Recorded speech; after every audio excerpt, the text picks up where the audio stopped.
जायो तू माते न करी सायास. काय म्हणतात? सायास करून. आई म्हणतात कुणाला? आम्ही विष्णुदास आहोत. म्हणजे तुकोबरायांनी काय केला? कामावर विजय प्राप्त केला. काय संत कुणाला म्हणतात मी ते सांगू लागलो.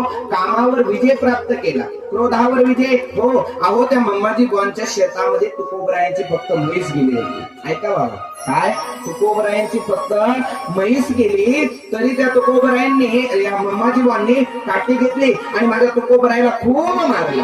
काय इतकं मारलं काका, खूप मारलं. तुकोबरायांना मारलं. पण बघा आता तुकोबरायांना काय यायला पाहिजे? क्रोध यायला पाहिजे, राग यायला पाहिजे. परंतु ज्यावेळेस मम्माजी बुवा गेले का, पुन्हा तुकोबराय संध्याकाळी तेलाची वाटी घेतली आणि तुकोबराय मम्माजी बुवांच्या अंगणामध्ये मम्माजी बुवा, ओ मम्माजी बुवा, तुम्ही अरे पुन्हा आला का तुका? याचं वालं असणार एवढं मारलं, याचं समाधान झालं नाही का? अरे तुका आणि इकडे मम्माजी बुवा या ना. म्हणे असणार मम्माजी बुवा मला मारून मारून तुमच्या हाताला काय झालं असेल, फोड आले असेल. हो हे तेल लावा, हे हळद लावा म्हणे. अशी म्हणजे तुकोबराय होते. काय त्या 6 षड विकारावर विजय प्राप्त केलेले काय असणार मला क्रोध आणण्यासाठी यवनांनी काय केलं होतं? क्रोध आणण्यासाठी काय प्रयत्न केले नाही सांगा ना. काय प्रयत्न केले नाही? सगळे प्रयत्न केले. त्यांच्या अंगावरती पान खाऊन तुंकत होते. कोणाच्या अंगावर? कोणाच्या? तुमच्या ध्यानात आहे का कथा सगळ्या? आहे का? बरं जाऊ दे. जेवढे पहिल्यापासून आतापर्यंत एक दिवसाची एक तरी कथा आठवणीत आहे अशी वरबोट करा बरं. वा बाकीच्या का भाग काय महाराज लाभ बघू द्या. लाभ बाकडे होते काल असू द्या. जरी इथे येऊन झोपल्या बी ना तुम्ही तरी पण बोले बाबा त्याच्यावर कृपा केल्याशिवाय काय कृपा आकारण करू तर असणार. नाथ महाराजांच्या अंगावर किती वेळा पान खाऊन तुटले? 108 वेळा तुटला तरी नाथ महाराजांना क्रोध आला नाही. काय तरी पण क्रोध आला नाही. बरं ते सोडा. हो नाथ महाराजांची पत्नी का पत्नी झाडून घेत होती, झाडून. फक्त नाथ महाराजांना क्रोध आणायचं एवढंच त्यांचा पण होता. काय फक्त क्रोध आणायचा. पण नाथ महाराजांची पत्नी झाडून घेत होती त्यावेळेस तो असला येवण गेला आणि नाथ महाराजांच्या पत्नीच्या पाठकुळी बसले. काय पाठकुळी बसला. नाथ महाराजांनी बघितलं आपल्या बायकोच्या पाठकुळी बसलं. तुम्ही त्याला जिवंत सोडशाल का?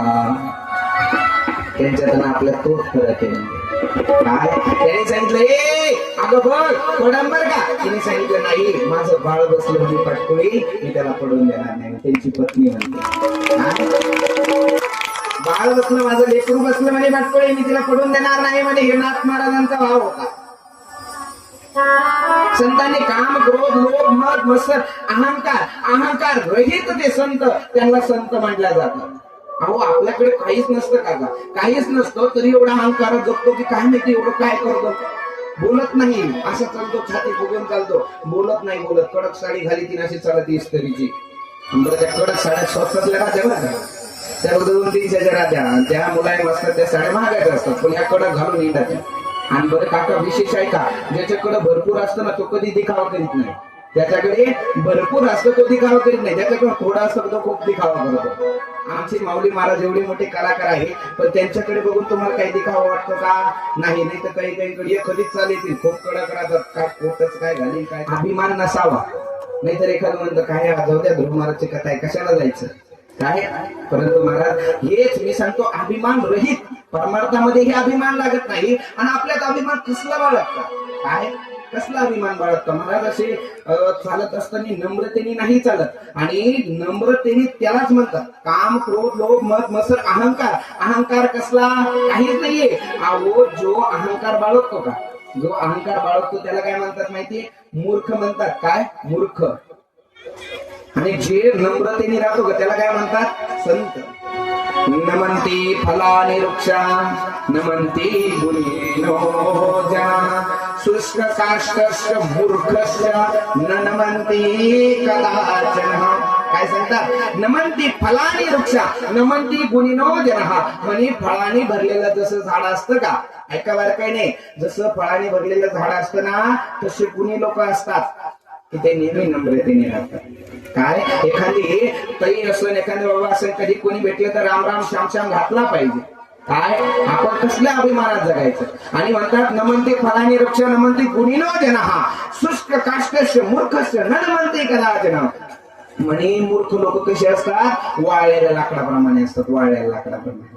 जे कधी वाकणार नाही लुकणार नाही. काय म्हणे माझ्याकडं 5 एकर शेती. ए बाबा, अरे तुझ्याकडे किती असू दे, काय कसला अभिमान बाळगतो. असा बांधाच्या कडाला उभा राहतो, म्हणतो ह्या बांधापासून त्या बांधापर्यंत मालक आहे म्हणतो मी मालक. काय म्हणतो, छाती ठोकीतो मी मालक आहे. तेवढ्या ती धरती माता हसून उठते. ए वेड्या, म्हणजे का गं बाई का हसते धरती मातेला. म्हणतो ती म्हणे ए वेड्या, अरे तुझ्यासारखे मालक म्हणणारे आजपर्यंत किती आले किती गेले, ते माझ्यातच माती झाली म्हणे त्यांची. तू कोणत्या ब्रह्मात जगतो. हो मत कर तू अभिमान रे बंदे, थोडी तेरी शान रे. मत कर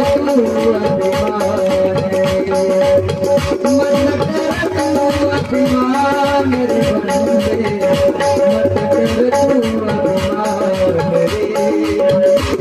कर तू अभिमान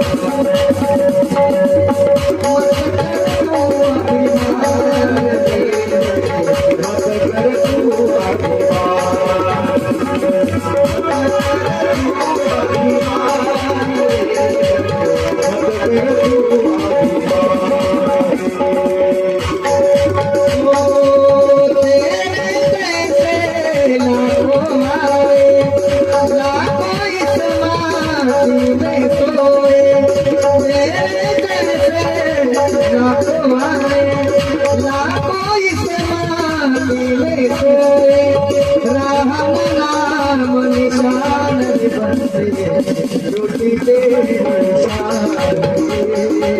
कर तू अभिमान रे,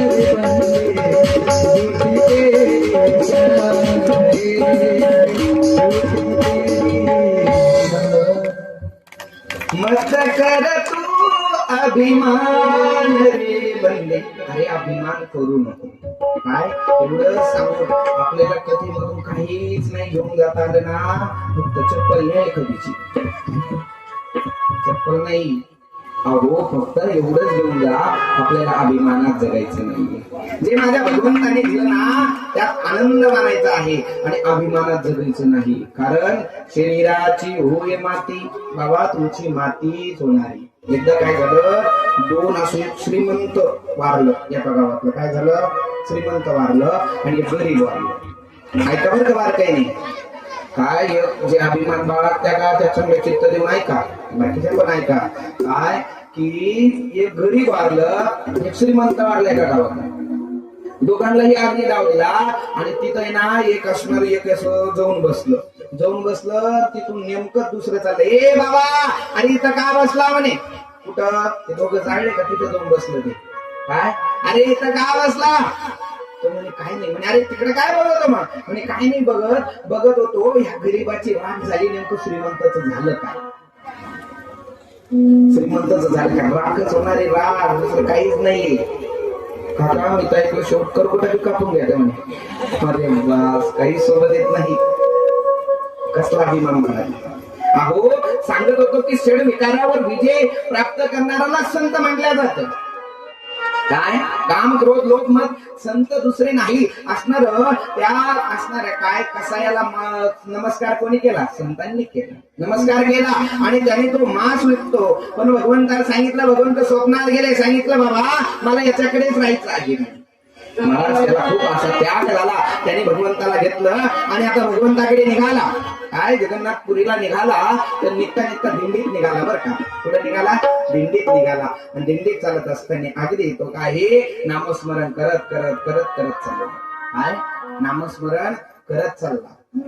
ऐका ना, जे दिंडीत आपण जी दिंडीत जायलाच पाहिजे बरं. जवळ हे सगळं सिद्ध आहे. हात चालावया पाये तव तू आपुले सोयीत पाहे तीर्थयात्रा जाये चुकू नको. काय असणार त्यावेळेस तो दिंडी वारीत निघाला. दिंडीत चालत असताना काय झालं, एक आता जशी दिंडी काय करतात, जागे जागे जागे जागे जसे जसे मुक्काम असतात का तिथे काय करत असतात, मुक्कामाच्या ठिकाणी जागे जागी काय होतं काका, तुम्ही दिंडी जे जे गेले असेल त्यांना माहिती आहे की एखाद्या गावामध्ये जागा नसतात तर वारकरी काय करतात, कोणी याच्या घरी जाईल त्याच्या घरी जाईल असं करत असतात. तर तेच केलं. नेमकं काय झालं, या सज्जन कसाईने दिंडी वारी चालत असताना एका आता रात्रीची वेळ झाली म्हणून एका घरी आपला मुक्कामाला गेला. काय गेला, मुक्कामाला गेला. पण तिथं फक्त पती पत्नी आणि एकटाच हा गेला. तर तेवढ्यात काय झालं, असणार रात्री आराम करत होता पण त्या घरातली स्त्री तिचं मन याच्याविषयी वाईट झालं. काय, त्या घरातली स्त्री तिचं मन याच्याविषयी वाईट झालं. तिने सांगितलं बाबा माझं मला काय कर, तू मला पत्नी म्हणून स्वीकार कर. त्याने सांगितलं नाही, आम्ही विष्णुदास आहे, आम्ही नाही जायो तू माते न करी सायास. त्याचा मला त्याग होता. त्याने सांगितलं नाही, काय मी तुझा स्वीकार करत नाही. तिने सांगितलं का करत नाही, माझा स्वीकार का करत नाही, माझा पती आहे म्हणून स्वीकार करत नाही का, काय माझा पती आहे म्हणून स्वीकार करत नाही का काका. तिने असणार घरामध्ये असा कोयता पडलेला होता, कोयता, माझा पती म्हणून स्वीकार करत नाही का म्हणे. कोयता घेतला आणि आपल्या पतीच मुंडकं तोडलं. काय केलं, पतीचं मुंडकं तोडलं. आणि पतीचं मुंडकं तोडलं एवढंच नाही, काय म्हणे की तुम्ही आता मी माझा पतीही मेला, आता काय कर माझा स्वीकार कर म्हणे. सज्जन कसायला सांगून राहिले. त्याने सांगितलं ताई अगं मला काय तू आग्रह करू नको, मी तुला आई म्हणून स्वीकार करतो. काय आई म्हणतो म्हणे, तरीही ती काय म्हणते माझा स्वीकार कर. आणि आता जर तू माझा स्वीकार करत नसल तर मी सगळ्या गावाला सांगते की तूच माझ्या काय केलं, पतीला मारलं. काय माझ्या पतीला मारला मी असं सगळ्या गावाला सांगन म्हणे. त्याने तरी सांगितलं काहीही होते म्हणे पण मी तुला काही मी वाईट कृत्य करणार नाही. म्हणून असणार तुम्ही सगळ्या गावातल्या लोकांना बोलवलं, यांनी माझ्या पतीला मारलं, यांनी माझ्यावर अत्याचार करायचा प्रयत्न केला, अशा शब्दांनी बोलू लागली. काय अशा शब्दाने बोलत असताना त्यावेळेस सगळं गाव एकत्रित आलं. सांगितलं अरे तू दिंडी वारीला चालला होता आणि असं पाप करतो का म्हणे, काय असं पाप करतो का दिंडी वारीला चालला. तर म्हणे गावकऱ्यांनी सांगितलं ज्या हाताने यांनी त्याला मारलं का त्याचे ते हातच तोडा म्हणे. काय म्हणे, याचे ते हात तोडा म्हणे. महाराज ते सज्जन कसाईचे दोन्ही हात तोडून टाकले. काय केले, हात तोडले. हात तोडले तरी पण त्यांच्या डोळ्याला पाणी आलं नाही. काय तरी डोळ्याला पाणी आलं नाही. हात तुटले तरी भगवंताकडे निघाले. आणि भगवंताने जगन्नाथ भगवंताने असणाऱ्या पुजाऱ्याच्या स्वप्नात गेले. अरे पुजारी जा म्हणे माझा भक्त येतो, रथ घेऊन जा, रथ काय रथ घेऊन जा म्हणे. आणि असणार रथ घेऊन पुजारी आले आणि सज्जन कसाईला रथामध्ये बसवलं. सज्जन कसाई भगवंताच्या दरबारामध्ये आले. काय शालिग्राम घेऊन भगवंताच्या दरबारामध्ये आले आणि त्या क्षणी भगवंताला हात जोडायला लागले. हात तुटलेले हातही सज्जन कसाईला वापस आले. काय सज्जन कसाईला तुटलेले हात आले. पण तुम्ही म्हणशाल महाराज इथं बारकाईने ऐका काका की तुम्ही म्हणशाल महाराज तो तर परमार्थ करत होता, तो तर देवाला चालला होता, त्याला त्याचे हात का तुटले हा प्रश्नाचं उत्तर देतो बारकाईने ऐका. काय त्याचे हात का तुटले सांगू. त्यांनी मागच्या जन्मामध्ये ज्यावेळेस तो बसलेला होता तिथून असणार गायीची हत्या करणारे पळत होते. काय गायीच्या मागे पळत होते. हा बसलेला होता. याला विचारलं अरे गाय कुठं गेले, म्हणून त्यांनी सांगितलं तर गाय इकडे गेले. त्याने फक्त हात केला होता म्हणून त्याचे हात तुटले. काय आणि आपण एवढ्या कोंबड्या मारितो काय हाल होईन आपली, विचार करा. काका त्याने फक्त गाय दाखवली, त्या गायीची हत्या झाली. आपण एवढे बकरे मारतो, एवढ्या कोंबड्या मारतो, कोंबड्याच ठेवीत नाही.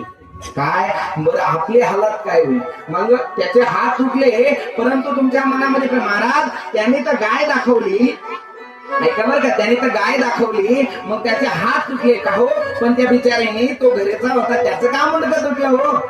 काय त्याचं का मुंडकं तुटलं, तर त्याचं मुंडकं तुटायचं आहे का ना. तो जो गाईला मारणार होता का तो तोच होता म्हणून त्याने गाईचं मुंडकं तोडलं, त्याचंही मुंडकं तुटलं. काय मग महाराज त्याचं मुंडकं तुटलं हो. आणि ती कोण होती, अरे तीच गाय होती कोयता घेऊन, तिनं मागच्या वेळी तिला मारलं होतं. ती स्त्री गाय होती, तिनं आता याचं मुंडकं तोडलं. लक्षात ठेवा. काय लक्षात आलं ना. अहो आपण असणार जसं इथं जातीपातीचा भेद नाही, भगवंताने त्याला सज्जन कसायलाही दर्शन दिलं.